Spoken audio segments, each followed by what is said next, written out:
Welcome to Resilience Redefined. I'm your host, Michael Ostrolenk. This show is about building better humans, institutions, and systems. On the show, I'll be interviewing many different experts from across many different fields, including human optimization, health and fitness, team building, mind-body medicine. In the institutional space, we're looking at different institutions and how we can create new ones, new models and maps, including in medicine, in education, in intelligence community, in law enforcement, in the military, especially in the special operations community. Thanks for being here and enjoy the show. Tonight, I have the privilege of sitting down with an extraordinary husband and wife team in the world of human performance and health optimization, Dr. Kirk Parsley and Brandy Parsley. Dr. Kirk Parsley is a former Navy SEAL and physician for the West Coast SEAL teams, where he helped elite operators sustain performance during years of continuous combat deployments. His work eventually expanded to advising special operations units, professional athletes, executives, first responders, and high-performing organizations around the world. His approach is deeply rooted in the fundamentals of human biology, especially the critical role of sleep, stress management, nutrition, and recovery. Brandy Parsley is a board-certified family nurse practitioner with extensive expertise in functional medicine, hormone optimization, gut health, genetics, fitness, and performance coaching.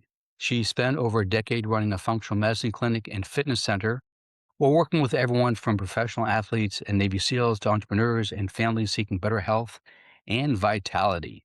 Together, Kirk and Brandy bring a rare blend of clinical expertise, operational experience, athletic discipline, and real-world wisdom about what it actually takes to optimize human performance in today's world. Please join me in welcoming Kirk and Brandy. Good to see you guys. Hello. Thanks. Good to see you. Yeah. Hopefully not. Hopefully some gems of some wisdom in there.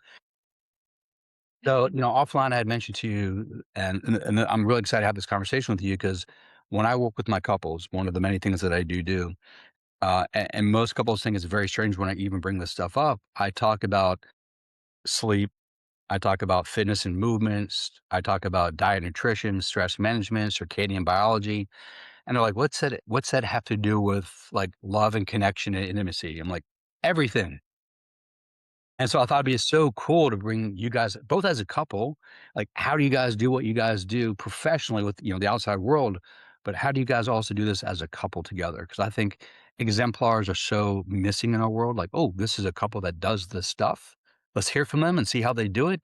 And let's like maybe not copy exactly what you guys do, but let's learn from what you guys do. Sound good? Yeah, sounds good. So, well, I would just love to jump in. Like, obviously, you guys teach health optimization, but how do you guys embody it inside your coupledom? Well, for the first bit of it that's relevant is we do go to bed at exactly the same time every night and get up at exactly the same time or not exactly, but pretty much we go to bed together, we get up together, we both get plenty of sleep. As you alluded to, you know, we're both keenly aware of how much sleep impacts your emotionality the next day, your communication skills, your perception of your partner. As soon as your prefrontal cortex gets slightly impaired from sleep deprivation, you start running on a little bit more stress hormones, your amygdala tone's a little higher, everything seems a little more threatening. What your partner says, they could say it exactly the same way. They say it every other day, but you're going to perceive it different, which means that when you perceive it differently, I'm going to respond to her differently. And then she's going to be like, what are you being such a prick to me about? Yeah. And nothing happened. Absolutely nothing happened. And we're aware of that. So it is something we talk to our clients about a lot. Obviously she works with a lot of SEAL wives and I'm working with their husbands, and we do that with our executives as well. I'm actually happy to hear that you guys do have a good sleep hygiene because Kirk, Yeah. if you didn't as a sleep doctor, I'd really have to give you a phone. Well, I have to be honest though that Brandy does drag me to bed most do. nights because Nice. All I'm right. like Like, it's I want to yeah. I want to stay up about 30 minutes later just about every night, and she's like it's time. Right? Say some sleep doctor, I don't know, somewhere said going to bed at the same time is supposed to be really good for you. I don't know who he is. Problem is I'm a night owl and she's a lark. Okay. Yeah. Okay. Yeah. Yeah. Well, actually, But kind we of good. Yeah. So please, Frank, go. No, I said, but we do go to bed at the same time and together. We don't ever go to bed separately. Uh, that's our, just connection time before we drift off to sleep. It's a really important piece of our relationship. That's Yeah. awesome. And I know one of your Together. backgrounds is genetics, epigenetics, and things like that. That's actually, for you and I first got connected many, Uh-huh. many months ago. Kirk, you just talked about you're a night owl. She's a morning person. Like, how do you bridge the gap between different genetics expressions in terms of sleep time and things like that? Well, I mean, it's just it's a genetic preference, but that doesn't mean that you have to fall in line with the preference. I mean, obviously, I was in the military for over 20 years. I didn't get to sleep in and stay up late because I was a night owl. They're like, this is what time you're going to be at work, and this is what time you're going home. So, I mean, society's kind of built around larks. We get to see the lark's energy. Because everybody sees them being up and productive. We don't get to see the night owl because they're being productive late at night when everybody else is still asleep. Society just kind of wired that way. You get up early bird gets the worm, all of that. It's really just an adaptation I've had to make. Um, I would probably prefer to go to bed about an hour and a half later than we go to bed every night. But it's just if you do it consistently enough, then it just becomes your normal behavior. We've been doing it for several years now. Yeah. Yeah. Yeah. And I know in the morning he needs his time to himself. He's got to have like his quiet time. And I'm kind of a little more Sure. motivated in the morning. So I leave him alone, let him have his, wake up, Let me rev be up, a grumpy old man. let him be his grumpy old man for a few hours and not a few hours, couple hours. And then, Yeah. and then we'll re-engage. Yeah. Oh, is this something you just learned about each other by being married, or is this conversations you guys actually did have originally? I think both. I mean, uh, we work out. We usually work out together, so we'll go walk in the morning anyway. And I still do it, but she feels like doing it. I'm forcing myself to do it. I feel like working out at 2 o'clock, 3 o'clock in the afternoon. I don't feel like doing it in the morning, but I do it because that's the way the world's set up. Um, and I just have to tell her sometimes, as adorable and as perky and as bouncy as she is, I just can't handle this right now, baby. Like you're overwhelming me. This feels like chaos. Oh, Oh, can you no, still see us? It's still working. Okay. Okay. It moved all of a sudden. if I hold my hand up, that's the It'll, cue to tell it to turn the uh, AI on, and that's why it happens. So I got to keep my hand gestures down. yeah. And I've Sure, to go back to yeah. to go back to what he has said, I've had to, I don't take it personal when he says those kinds of things. And I think as women, we have to be cautious not to take things like that, like a little. We can't wear our feelings on our sleeves, you know. But it's just about like communication and make sure that you both are are honest with each other and where you are, and what your needs are. So I know his needs, he knows my needs, and we do a great job at coming together with those. And I'm very careful to say it in a way to where it's about this time, or at this moment. It's not about you. It's not about who you are. Anything about you that I dislike. It's like personally at this moment, I can't handle this. Yeah. And so can we just, pump the brakes a little? As wonderful as that sounds, I have to imagine that's not easy for a lot of people to be that honest and open about what they need in Yeah. a particular moment. Is that this relationship, or is it something you guys were able to work through and on? Definitely work through. Yeah. I mean, the alternative is to not be truthful, right? The Yeah. alternative is to contort, which is I spent a lot of my life doing. Just uh, it's like, well, if she'd really prefer that, then I'll just kind of twist my body up and be like that because she prefers that, and then after do that 30 times, There's some resentment. and you can't stand upright anymore, right? Because you're just too contorted, and now you don't feel like you're you, and there's nothing in this that you wanted because you gave up everything for their preferences, and so. yeah, as much as I value peace, I value trust or truth more. And so I just have to say the truth, even when I know it's not going to go over well. And I usually know well ahead of time this isn't going to go over well. And so I try to be careful with it, and it still doesn't go over well. Um, But I would rather have the truth as well. Like, even if it hurts and I get triggered or something, I would still rather have the truth, and then let's just talk through it. So I don't like to be just appeased, because later you find out that that wasn't true. And so then it, makes trust a lot harder later on.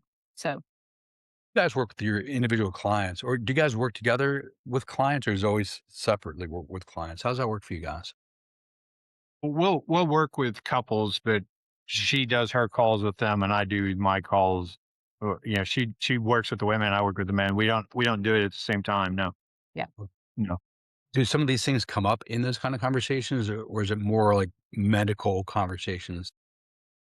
all the time. It's all the same, right? Like Yeah, there's no distinction in our mind between how you're feeling, what you're saying, what's emotionally triggering you, what your hormones are, how your activity is, how you like it's all the same. It's all our goal is to help people live the best lives they can possibly live. And so that everything bleeds into everything, right? It's like, when on your podcast before, we've talked about sleep, nutrition, exercise, stress mitigation, all of those things are intertwined, right?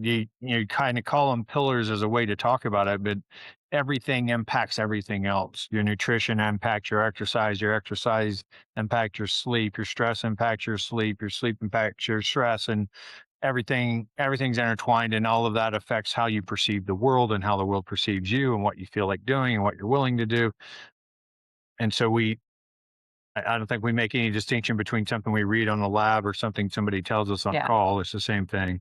And we also, like, if we're working with a couple and we know that there's a particular issue that this maybe the wife is having, but I feel like it's something that the husband could help with, or it could be related.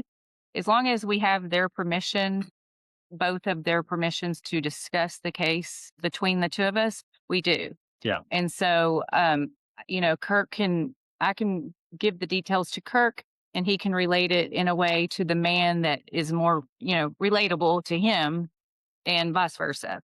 And we've been able to kind of really help couples, come through some rough patches just because they didn't have the communication for it. And so we can kind of be, observe it from a distance and be able to talk about it without the emotions involved, and then communicate that with each, with the couples, and they're able to kind of work through it. And Kirk can say, hey, she's looking at it this way, so let me, from a man's point of view, this is probably how you're seeing it, but this is how she's seeing it. And so it really works well. And I can say different things to a man than I could say if his wife were present. Mhm. Right. I talk to him differently. And same thing for her. Um, Yeah. I'll flat out tell a guy on a call he's being a coward. Like you're just being a coward. You're afraid of the conflict that's inevitable, and you're not going to get past this until you just have the conflict. So just do it. Quit being a pansy, right? But I'm not going to say something like that in front of his wife, right? But that striking level of conversation, right? Just that raw energy, just like you would talk to your buddy and in the locker room or having a beer, just be like, quit being a candy ass. Do what you know you're supposed to do. And I can say that to the guy. I would never say that to a woman, and I'd never say that to a guy in front of his woman. Yeah, No, I love that because the three things that I hear that you kind of bring it together in a really beautiful way is like, and I don't like the word holistic, but a holistic or human system approach. Like you look at the whole human being, which is awesome. And you guys are working at like as a team with couples, which is Yeah. awesome because medicine is so siloed, as you guys know, Yeah. to the problem. We don't really work in teams. It's also very siloed. So I think that's a beautiful thing. right, And then you're showing up for the clients as they actually need to hear from you, not as a normal doctor and a nurse practitioner might. Like right, you say, Kirk, is like you're calling the dude out. Like you're not gonna play games with the guy. right. Yeah. I think that all that stuff is beautiful together. It's the luxury of our practice model. Yeah. Um, just because we have a really small number of patients and we get to know them really well, and um, they all become friends, and we eventually we know everything about them. Yeah. Like, we know far more about them than any doctor ever has, or any healthcare practitioner ever has, just because we spend so much time with them and we get into everything. And Brandy and I, um, we don't. I don't. It's not even that we don't color inside the lines. We don't see any lines. Yeah. There's. It's just, hey, we're here to help you. And if there's something that I know that could be helpful, I'm going to say it or do it or recommend it. And if I don't, then we have a lot of resources. We have a lot of friends like you who we would refer to and say, "Hey, we don't really know exactly what happened, what to do with this, but this guy does, and you should talk to him." Because all of it's wellness, right? Like, if we're going to call ourselves health optimizers, can you be optimal without community? Can you be optimal without a good relationship? Can you be optimal without sleep? Can you be optimal without nutrition? Like, everything matters. You can't be optimal without considering every aspect of your life. Yep. 100% agree. I'm curious because, we're of an older generation. And so I'm curious on the seasons of life. What do you notice in terms of maybe younger clients or patients in your case you work with versus more mature clients? And in terms of like the culture, their expectations, those kind of things, some of the things we just talked about. Do you see differences in generations? No, go ahead. Uh, um, yeah, I would say there's huge maturity differences. Yeah. But they're not necessarily chronologically age related. I know Brandy will know who I'm talking about. One of our newer clients is very, very, very mature. I mean, he's 33, 34, something like that. And man, he's just got his life in order, man. He values sleep, he values nutrition, he values his These relationship with his relationships. wife. Right. He values time with his family. He values working out. He values, like, just what am I going to be like in 30 years? What am I going to be like in 40 years? What can I do now to make sure I'm as healthy as I can possibly be 30 years from now while I've got it going on? And he knows it. He's like, hey, I've got it. Like, right now it's here and it's in a basket and it's easy. And all I got to do is hold on. But I know 30 years from now, it's going to be much harder to hold on. And I want to start doing what I can now. And Right. that's great to see. And then but I have patients who are 75 who think, I'll get around to what you want me to do next week, and then I'll do it really hard and really fast, and I'll make up for all, the past 6 months that I haven't been doing what I'm supposed to be doing. So, and then of course working with SEALs, those are guys who, been forced through a different crucible to maturity. And while there's still a range in that, I don't think it's that chronologically Mm. related, at least for the men. I don't know about the women.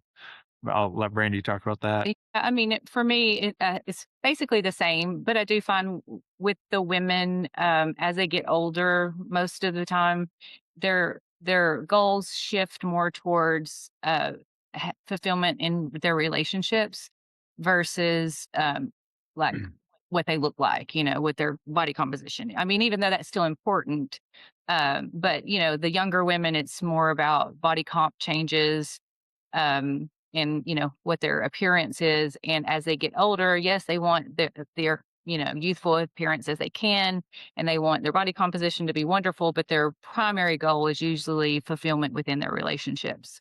Yeah. And that does include, having a healthy sex drive and all that comes with, hormone optimization. But they realize that that's a very important piece to their intimacy with their partner. And so that they really want to focus on their sexual health. So I do see that just a little bit more in the women than he does the men is, as they are getting older, that's the shift that I do see.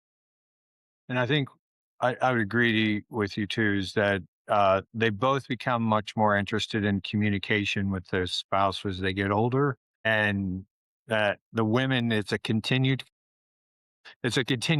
of their interest.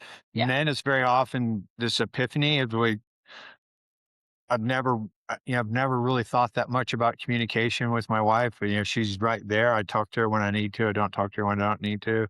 And so the men tend to have, I would say that is very age correlated. Well, men getting there probably past 45 and they really start thinking about their communication with their wives, that they're now going to, it's occurring to them that, hey, I got to spend the rest of my life with this woman and the kids are going to be gone. I better actually know something about her. Yeah. And I better figure out how to not upset her every time I need to say something. Yeah. Do you guys find, and I'll just by saying that I found this, that there seems to be a somewhat of a difference between men and women in terms of being on the growth path, Mhm. personal development, stuff like that. And I found like it's mostly the women who drag their husbands into the more psychological thing. The men seem to be dialed in, like they want to get big and strong and do all the peptides and nutritional supplements, and they're all that kind of stuff. But do you find a difference in gender? Why is it gender or sex? I can't remember the difference between the two. Women, what is You're safe with either word with that Yeah. too. Totally fine. Yeah, I think is William Hollis's work around the second passage. I think uh, that concept is really where I see a shift in men, and I've seen that in 35-year-old men, and I've seen it in 65-year-old men. It depends on Yeah. how they mature throughout their life, but there is that point where you quit you quit trying to prove to the world who you are. You accept who you are, and then you want to be the best version of yourself, as opposed to you know impressing people. You just want to be the best version of yourself you can possibly be. So I see that for men. I do see that in men, and it's usually a pretty distinct change. Like Yeah. they can almost point to the month it happens. Yeah, I was gonna say I see it. It depends on like what their history has been and what their life has, how much life has kicked them in the gut. um, if they've been through a fair amount of traumatic experiences, it seems like with women, I know it seems to correlate. Like when they start kind of, I always call it waking up, but essentially going through their second passage. It seems to correlate with more kind of a harder past. Yeah. They wake up a little faster or go through their second passage a little younger if they've had a really kind of difficult time in their younger years. Brandy, you brought up sexuality and stuff like that. What role does that play in the work that you guys do with couples in terms of libido? Yeah. Yeah, it's huge because, you can't have wellness without making sure that each person has a healthy libido and attraction for each other. And if they, if their hormones are really off balance, that's a hard thing to achieve for a woman because sometimes sex can be challenging and painful, and so it's hard to have a libido when it doesn't feel good. So it's for women, the work that I do with women, it's a very important piece. It's one of the things that we really focus on. So that can be anywhere from getting their hormones in balance, to also just addressing any psychological issues that they could be having around sex. So it's a huge piece in what we focus on, and it's always a question when I have my follow up visits with them is, how's your sex drive? What's going on? In the bedroom? Are you satisfied? You feel like your partner's satisfied? So that's always something that we do address. Because it really has a huge impact on their ability to be intimate with each other and the health of their relationship. So Yeah, and from my standpoint, I'd say is that the probably not a great popular thing to say, but the the sexual satisfaction of the couple is usually primarily determined by the female. If she has a good sex drive and she enjoys sex, the guy's almost always, yeah, okay, let's do that, right? Very, very rarely do I run into guys who have sexual dysfunction issues in long-term monogamous relationships. As you know, most erectile dysfunction is it's an emotional thing. It's usually because if it's a new partner or, because I don't know, there's something going on with your partner, your emotional connection with your partner. So when we're dealing with, long-term monogamous patients, usually the male sexual performance is fine. um, And what would get in the way is him feeling like his wife doesn't want to have sex with him or doesn't enjoy having sex with him. And very often that's true. And so then we rely heavily on Brandy to get his wife ready to go. Once his wife's ready to go, like they usually have a great time. Yeah, Yeah. and it's a lot that I have found it's around communication, and that it's just not an open communication. Like they're just both are a little timid and a little scared to tell the truth. And so when you can get that, let's just break through to the truth and kind of it helps to um, the honesty in the bedroom and about what's going on in the bedroom makes a huge difference in their sexual satisfaction. And the woman has to feel safe, and she's got to feel like she can express herself. And if the man has got to provide that for her, and so a lot of times it's that communication. I need you to do this, or I don't feel like it's just like she's got to let you know what her insecurities are so that the man can address those insecurities so that she feels confident then in the bedroom. So we do a lot of that talk. And you'll see a resurgence and recurrence of this concept is that the truth is what seems to be so elusive these days, or at least illusory. I don't know. But to us, and the way I talk to the men, and I know Brandy very similarly talks to the women, is like, what is the alternative? The alternative is a deliberate lie, right? Because even withholding the truth is a lie, and so it's like, just be honest about it. Brandy and I are 100% committed to each other, so no matter how upsetting what I say is, I know it's not going to end our relationship, right? It's just going to be something that we need to talk about and get through. And the fact that it's upsetting to her doesn't mean that I'm not going to say it, or the fact that it's uncomfortable for me to say, or it's uncomfortable for her to say, that doesn't even weigh into it. It just may be, I'm going to take 10 seconds to think about how I'm going to say it before I just say it, but that's about it, right? There's no, and I think this bleeds into all sorts of aspects of the world that's unfavorable right now. It's not just relationships, it's not just couples, it's politics and everything. It's like everybody's afraid of the truth, and these noble lies or social lies, because it's never better to lie. It's never, and especially with your spouse and your partner. It's like, who are you fooling? Right? You're trying to fool your partner. Who's the fool? Like you're being a fool, right? There's no way that that's ever going to work out in your benefit. Yep. And believe me, Kirk and I have done this completely wrong with our past relationships.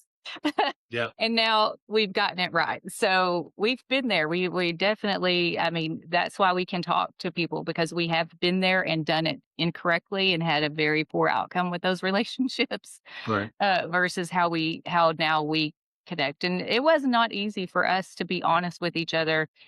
We had a little bit of a tumultuous start to our relationship, and that's because we were getting through all of the triggers from our last relationships. And but we just did it. We just kept on, working together and telling the truth over and over and over again, Yeah. until we worked it out. Which is beautiful because at the beginning of this conversation, I said, like, it's an exemplar. Like, I want other couples to see what's possible. Imperfection is part of the possibility. Like, no one shows up. I mean, I don't know anyone who shows up perfectly formed and ready to Yeah, go. Like, we all have our shit, whether it's we do. physiological, psychological, psychophysiological, all the stuff, spiritual, all the stuff. So I think it's beautiful that we can have this kind of conversation. People can listen and watch this and say, "Oh, wait, this is possible." Yeah. Right. Which is And you can, what I think is great is that if two people come together and they really have, you know, love for each other, and they do have some past, and that which they have triggers and wounds and all that, you can use that relationship to help heal each other, by just telling the truth and saying, we're going to work through this no matter what. And so whatever your truth, whatever you say, I'm going to, we're going to find a way to work work it out. And then there's so much freedom in the relationship then, and it's so much fun. Like we have a blast together, and it feels like we're just like living our childhood again because we have so much fun like that. Like Mhm. we feel like we're living on vacation all the time. That's true. What haven't I asked you that you'd love to share, both about your practice, but also about your relationship, if anything? Yeah. Well, I mean, I think we touched on it loosely, but I think that it's not readily obvious to most people how how intertwined all this is. I was speaking about that earlier. But just as a simple example, there were studies done where they'd show people faces and in a photograph, like the series of photographs, and it would say, rate this person on friendliness towards aggression, right? How amicable, likable, like pleasant is this person versus how aggressive do you think this person would be? How much of a threat would they be? And then they did that to people who had slept 8 hours, and then they did that to people who had slept 6 hours, and then they switched those groups, and they kept the same pictures. And 100% of the time, the people who have slept less perceive people to be more threatening or more aggressive, right? That seems like something that's trivial, but it's not, right? Because it's the slightest little miscalculation, and the tone that I infer from what she just said could then upset me. That's then going to make me, maybe go off in harumph and ignore her for 30 minutes and then she's going to feel ignored, and then this whole thing could cycle into like an entirely unpleasant day. And what really happened was I didn't get a good night's sleep, or vice versa, right? Because the other thing is that you know when they do that with the couples trials, when they sleep deprive couple, or one person in the couple, they take 2 hours of sleep away from them, and then they have them spend the whole day together, and then they separate them at the end of the day and have them rate each other. It doesn't matter which one you sleep deprived. They both say that the other one was off that day, right? And again, it seems like a small nuance, but it's not, right? It can completely, you add up those days, 20 of those days a month, 25 of those days a month, 60 of those days in a row. How many days out of the year are you having those slight miscalculations and slight miscommunications? Um, and it's important to realize that that's just not magic, right? That's a hormonal shift, Yeah. right? There's different cell signalers going on, which means that you're physiologically different, which means you're a different person, which means she's in a relationship with a different person because I didn't get enough sleep, and vice versa. And now everything about me is just a little bit different, but I'm a little bit different, and she can get sleep deprived and she gets a little bit different. And we just kind of grow apart, and it gets harder to communicate and hard to remember why we liked each other in the first place, because we're feeling just so tired and bedraggled, and like we don't really want to do it, right, and just in a negative mood. And then of course that affects how much you eat, and then that affects your body composition, that affects your self-worth, and that affects whether or not you feel like exercising, and whether you feel like you do well when you exercise, and all of that. So i I just I can't overemphasize how intertwined all of this is, and how it's literally all the same thing to us, Yeah. right? Like a vitamin D3 deficiency, a thyroid disorder, a testosterone deficiency, sleep deprivation, not working out enough, not getting your steps in, not getting sunlight. Like, it's all the same. It's all the same thing. It's all degrading your performance. Do you want to add something to that, Brandy? We didn't talk a lot about spirituality, but No. spirituality is also a huge part of our relationship. And Yeah. then something that we also discuss with other couples. That's not something that we've both done in the past before, but I think for us, it's made a huge difference. We pray together and we discuss spiritual um, aspects of our lives, and what we're doing now. Is it on our path? Is this for our highest purpose, and are we serving others to our highest purpose? We always keep that in mind, and I think that makes us a really really strong couple. And that's probably one of the foundational things of our relationship, I would say. So and that we That's also discuss with others. yeah, I think that is foundational, like you said. That's that higher purpose is the higher purpose of our relationship, right? And that's what keeps you it's what keeps you going with the uncertainty and keeps you pushing through the hard times is that we're not just here because it's fun and to hang out together, because then when it's not fun Yeah. to hang out together anymore, why would you be together? Right. So you have to have, there has to be a higher purpose, we both have children, but our children are all adults. Right. And so we're Yeah. not bound around that. And the way our community's sort of spread across the country or around the world. So, it's not really that, it's that we believe there's a higher purpose to our individual lives and our united lives than there is um, without spirituality, Yeah. without God being in our lives. Um, you know, And we kind of keep our roles um as we should. Like we don't have two leaders in this relationship. Kirk is the leader. And so and I am his support. And so I don't have an issue with that. I don't want to be the leader of this relationship, so it actually makes it's a relief for me to have a leader. I've never had a leader before. And so we kind of keep we have roles within our relationship, and we make sure that we stick by those roles, and we discuss them. and it's an unpopular thing to say, but leadership is a masculine role, and women feel more comfortable when they get to be feminine, and men feel more comfortable when they get to be masculine. Yeah. And it's not a hierarchy, it's a position, right? Like there's a leader, right? Yeah. And that's the one who ultimately makes the decision, because when there's only two, right, you can't have a consensus vote because there's two of you, so somebody has to be the one who's going to Yeah, make the choice. I mean, and he definitely listens to my Right. opinion, and, we discuss it together, so it's not like it's my way or the highway type thing. It's definitely not that.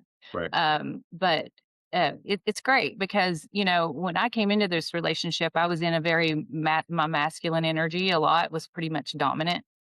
And so I did I didn't know how stressful that was for me until I was able to start I was able to start embracing my feminine energy, which was very cool. I all of a sudden become creative and doing some things that I had not ever done before. And it just made me feel so alive and less stressed. My cortisol probably dropped a lot. Your hair even got My hair got longer. My body composition got a lot better. Just because not because I was doing anything different other than embracing my feminine energy and allowing him to kind of take the masculine role. So we do discuss that a lot with couples, like their masculine and feminine energies, and how, are they functioning within those? Because a woman does better when she's able to be in her feminine energy, and vice versa. I yeah. love that. You literally just like, when you first brought this up, I'm like, "Okay, I need you to unpack that," but you guys just did a beautiful job of unpacking what you meant by the masculine and the feminine, especially how it showed up in your own relationship. I think Yeah.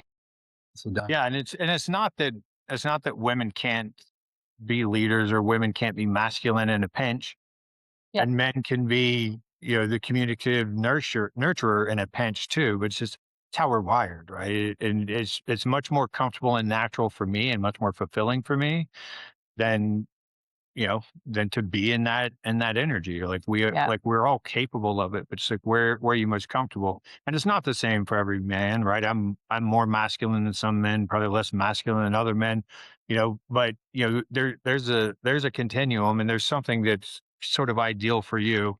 And what we found that with every couple we work with is when the man's more masculine and the woman's more feminine, that makes the woman more feminine and the man more Yeah. masculine. It's like, it's a self-propagating continuum, right? It's Yeah. self-licking ice cream cone. Once you start doing it, it just keeps exacerbating over time. And it's interesting because, it took me a while to learn to put that masculine away because I'd functioned in it my whole entire life. And so a lot of times I'll come into Kirk and I'm like, look, I need you to help me see something because I'm not seeing this, but I am having an issue with this and it's just driving me crazy. And I'm getting angry about it. And I'll discuss it with him. And he's like, well, do you want to know my opinion or were you just, wanting me to hear you? Yeah. And I'm like, well, I need your opinion now. I'm through talking. So what do you see? And he's like, well, you're trying to solve that within your masculine energy and it's just not working. And I'm like, oh my gosh, why did I not see that? And so when I can switch it and kind of embrace my feminine energy around it and think about it more in a feminine way, I can usually figure it out or get past it or, maybe there's something that I'm concerned about that really is his. And I'm like, here, I was you going to take say, that. primarily, most of the time, she just needs to let go. Yeah. That's it. Yes. Maybe this isn't Yes. for you. This is for me. Like, you see these shoulders, put it up there. Like, this is what I do. Yeah. Yeah, you go back over there and do Yeah. what you do. Most of the time I've gotten into his space when I didn't need to. And but it helps me to go, hey, I'm struggling with this, and I'm concerned about this. And it helps me just to know he's aware that I was struggling with it a little bit. And now that I know he has it, I can like, okay, I'm gonna let that go now because you've got that.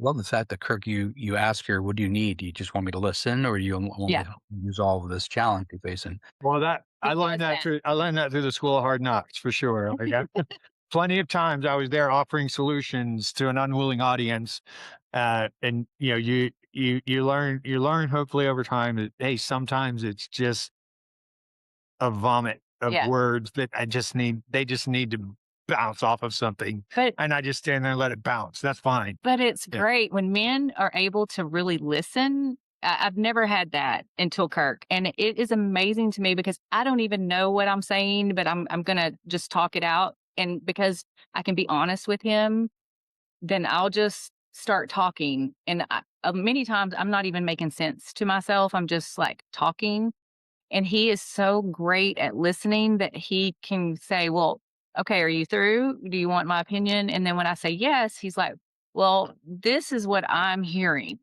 And he'll pinpoint something that I'm like, oh my gosh, I did not even see that, but you just hit the nail on the head. That's exactly what it is. But he can hear what I'm saying between the words because he's really listening. Like he's a great skill at that. And I'm not sure how long that took him to learn that, but Well, the key to that is to get your ego out of the way and not make it about you, right? Yeah. Like, when I'm listening to her, you know, women think, oh, all men want is sex. Now, what men really want is to make their woman happy, right? So when your woman's unhappy, it's like, man, is this my fault? Did I do something wrong here? Am I not fulfilling? Right? And that was a problem for most of my life. I would say maybe the last 6 or 7 years of my life, I've been better about just going, well, let me see what's really going on with her, not take it personally. Because yeah, if I am doing something wrong, hey, let's just fix that. Yeah. And so then that won't be there anymore. But if it's not me, I can like, I'm actually listening to what she has to say because I'm not so worried that maybe it's some sort of backhanded, insult to me or yeah, some passive aggressive undertones that I'm failing or something like that. Maybe I am failing, and that's okay. If I'm failing at something, like, let's get it out on the table and figure out what it takes to succeed. What's the alternative? Let's just keep hiding and pretending like you're not failing, and then yeah. until it gets too big to correct, right? Wow, you got the like gold stars. Well, in the past when we have had, I mean, because we've definitely had our share of arguments and Yeah. problems, but it's always that there's a trigger that, that I've either triggered in him or he's triggered in me.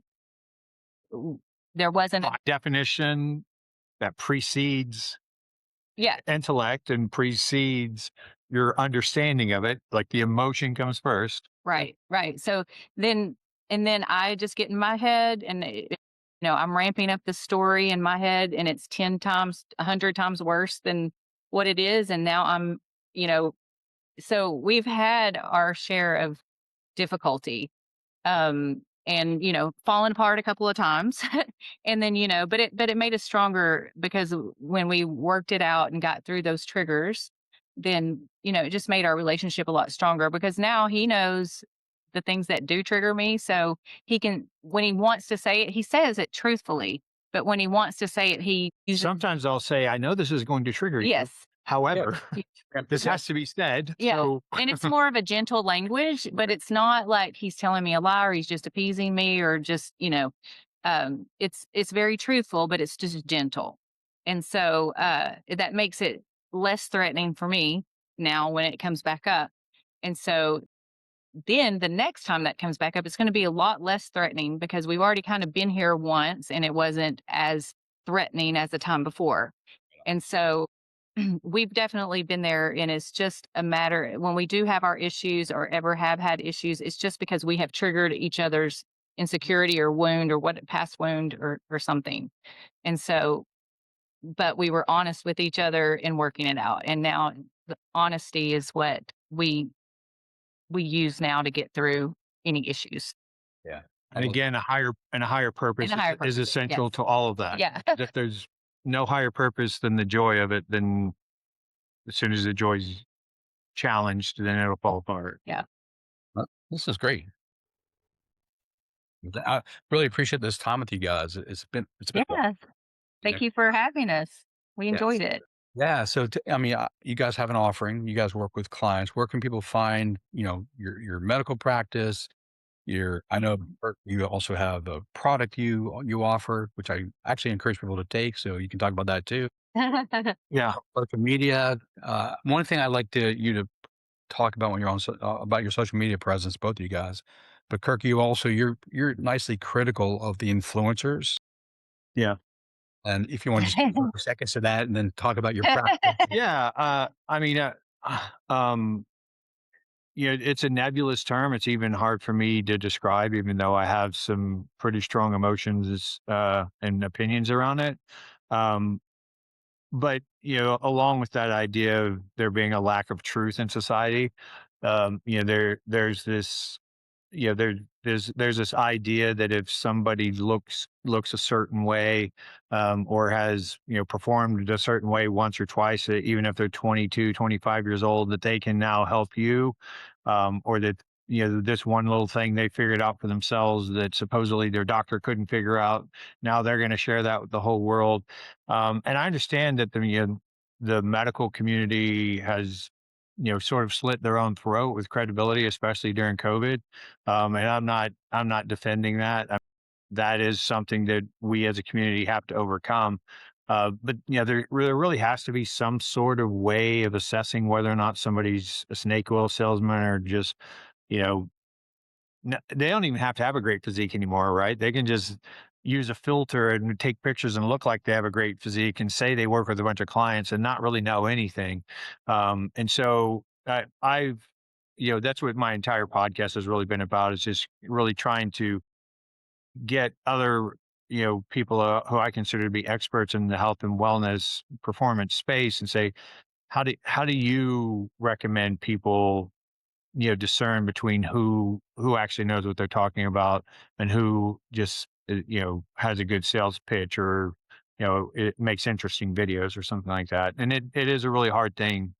Yeah. It's a hard thing to, I get bamboozled by people. I watch Yeah. a couple of posts, I'm like, this guy's really smart, and then I'll go look up the studies he's quoting and they don't exist, or dig a little deeper and it's like, oh, he just made that part up. That's not even Yeah. true. And it's easy to get bamboozled, and we do this for a living and we get bamboozled. Hmm.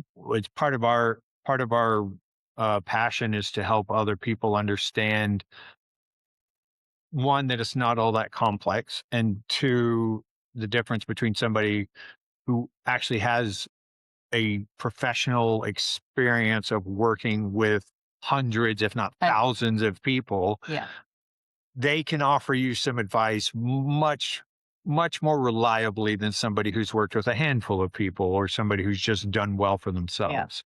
Yeah, I agree with that. Of course, I don't have a social media presence. I mean, I have social media, but not not like Kirk does. But I agree. We talk about this all the time. In that we get frustrated just because it's just like they're so nuanced about something very small, like let's just say gut health, and it's all about gut health and it's all about this particular thing when it's really not. Like it's all about the whole person.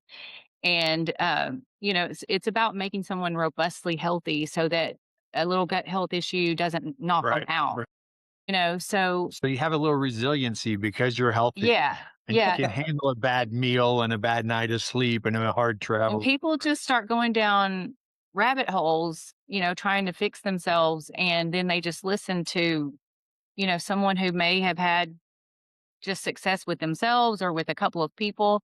But like, we've been working with people for years and, Decades. decades, decades, and you see trends. And you have past experiences where you might have failed with someone that you'll never get that out of your head again, and you pick up on trends from seeing people over and over and over again. And an influencer is just not going to have that, unless they, just like yourself, you've worked with hundreds, if not thousands of people, and like trends that you see, and you're like, oh, okay, this is coming next. And that just takes experience and exposure to thousands of patients or clients. And that we just get frustrated because we feel like, you know, we want the best for the client, and we just feel like they're getting, I Yeah, don't know how to and it's say. not about a lack of attention on us. Like Yeah, yeah, we have more patients and clients than we can deal with already. It's yeah, like we're not trying to become popular and then everybody listen to us. We just don't want people getting fooled yeah. and misled by the masses out there, the people who are just trying to make money off of your fears and sensationalize some, like you said, very small nuanced aspect of health. We do everything with the Pareto distribution. The Pareto distribution rules the world for a reason. You do everything right 80% of the time so that 20% of the time when things go wrong, you're fine. You can get through it. You're resilient enough, right? That's the whole idea of it. It's not to be perfect 100% of the time. There's no adventure in life if that's what you're doing. Yeah. Speaking of social media and your practices and stuff, where can people find all your stuff? Yeah, so our practice, you're welcome to reach out to us over social media or the website. So the website's docparsley.com, DOC, and then just like the herb parsley, all one word, docparsley.com. Um, our practice is really word of mouth. All of our clients come from other clients, but occasionally somebody will reach out over social media or on the website. The website has blogs and videos and, you know, various posts, social media links, all those types of things, lectures, and then also the sleep supplement that I developed when I was helping the SEALs get off of Ambien. And so that's linked in there as well. But yeah, you could reach either one of us off of our social media, or you could reach either one of us off the website. We do have things coming in the near future that we can talk about at a Yeah, later time that we're not quite ready to discuss yet, but we do have things coming. we're doing a little more forward facing Yeah. pretty soon. Yeah. Yeah. Awesome. Well, just let me know Yeah. and we'll come back and talk about that. That'd be awesome. Yeah. Yeah. Yeah. All right. You guys really enjoyed this conversation and I Yeah. appreciate the work you guys are all up to. All right. Thank you. Thanks for Thanks having for us. having us.